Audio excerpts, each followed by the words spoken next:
ఈ press conference లో పవన్ కళ్యాణ్ చెప్పింది ఏంటి అంటే, పవన్ కళ్యాణ్ ఉస్మానియా యూనివర్సిటీలో మాట్లాడుతుంటే, అరే తమ్ముడు నువ్వు మాట్లాడరు, నీకు అడ్డం వస్తారు నేను చూస్తానని గద్దర్ అన్న విషయాన్ని పవన్ కళ్యాణ్ చాలా స్పష్టంగా చెప్పాడు. పవన్ కళ్యాణ్ భీమరావు వాడ, గాంధీ భవన్ పక్కన ఉండే ఒక వాడని దాన్ని ఆక్యుపై చేద్దామని రాజశేఖర రెడ్డి ప్రయత్నం చేస్తే అడ్డుకున్నా నేనని చెప్పాడు. గద్దర్ తో తనకున్న అనుబంధాన్ని చెప్పాడు. భీమరావు వాడ ఆక్యుపై చేయడానికి ప్రయత్నం చేసిన రాజశేఖర రెడ్డిని అడ్డుకున్నానని చెప్పాడు. కొండగట్టు ఆంజనేయ స్వామికి తిరుమల తిరుపతి దేవస్థానానికి సంబంధించి 35 కోట్ల రూపాయల విరాళం ఇప్పించానని చెప్పాడు. తెలంగాణ పట్ల నాకు ప్రేమ ఉన్నది అని చెప్పాడు. అందుకనే ఇన్ని రోజులు నేను ఈ ఘర్షణ వాతావరణం వద్దు అన్న ఉద్దేశంతో నేను పోటీ చెయ్యలేదు అని చెప్పాడు. నా నాయకులు, తెలంగాణలో ఉన్న నాయకులందరూ ఎన్నిసార్లు అడిగినా వద్దు, ఘర్షణ వద్దు, ఆంధ్ర తెలంగాణ ఘర్షణ వద్దు, అందుకని మనం పోటీ చెయ్యొద్దు అని చెప్పాను అని చాలా స్పష్టంగా చెప్పాడు పవన్ కళ్యాణ్. ఈ రోజు జరిగిందేంటి? నిన్ను రానివో,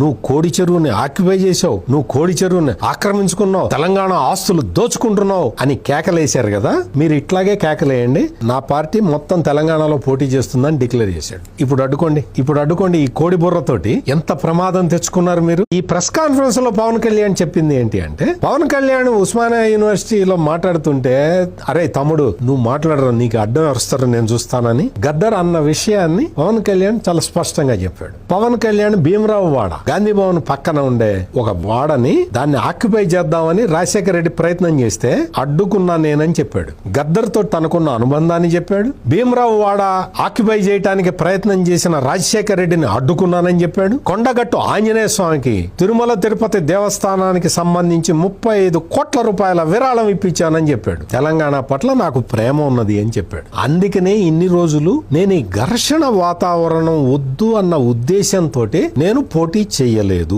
అని చెప్పాడు. నా నాయకులు, తెలంగాణలో ఉన్న నాయకులందరూ ఎన్నిసార్లు అడిగినా వద్దు, ఘర్షణ వద్దు, ఆంధ్ర తెలంగాణ ఘర్షణ వద్దు, అందుకని మనం పోటీ చెయ్యొద్దు అని చెప్పాను అని చాలా స్పష్టంగా చెప్పాడు పవన్ కళ్యాణ్. ఈ రోజు జరిగిందేంటి? నిన్ను రానివో, నువ్వు కోడి చెరువుని ఆక్యుపై చేసావు, నువ్వు కోడి చెరువుని ఆక్రమించుకున్నావు, తెలంగాణ ఆస్తులు దోచుకుంటున్నావు అని కేకలేశారు కదా. మీరు ఇట్లాగే కేకలేయండి, నా పార్టీ మొత్తం తెలంగాణలో పోటీ చేస్తుందని డిక్లేర్ చేశాడు. ఇప్పుడు అడ్డుకోండి ఈ కోడి బుర్రతోటి ఎంత ప్రమాదం తెచ్చుకున్నారు మీరు. ఈ ప్రెస్ కాన్ఫరెన్స్ లో పవన్ కళ్యాణ్ చెప్పింది ఏంటి అంటే, పవన్ కళ్యాణ్ ఉస్మానియా యూనివర్సిటీలో మాట్లాడుతుంటే, అరే తమ్ముడు నువ్వు మాట్లాడరు, నీకు అడ్డం వస్తారు నేను చూస్తానని గద్దర్ అన్న విషయాన్ని పవన్ కళ్యాణ్ చాలా స్పష్టంగా చెప్పాడు. పవన్ కళ్యాణ్ భీమరావు వాడ, గాంధీ భవన్ పక్కన ఉండే ఒక వాడని దాన్ని ఆక్యుపై చేద్దామని రాజశేఖర రెడ్డి ప్రయత్నం చేస్తే అడ్డుకున్నా నేనని చెప్పాడు. గద్దర్ తో తనకున్న అనుబంధాన్ని చెప్పాడు. భీమరావు వాడ ఆక్యుపై చేయడానికి ప్రయత్నం చేసిన రాజశేఖర రెడ్డిని అడ్డుకున్నానని చెప్పాడు.